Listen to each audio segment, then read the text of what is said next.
Chiều đã dần buông, ánh trăng khuất nơi cuối trời. Người hỡi về đâu, ánh trăng úa tàn lẻ loi. Mình ơn cứ luôn ngóng trông ai hoài.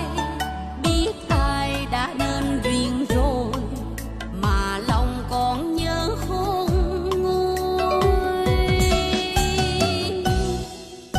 Một mảnh tình riêng trót mang đã bao thu rồi.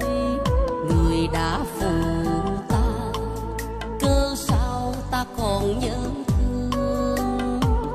Mình chẳng nỡ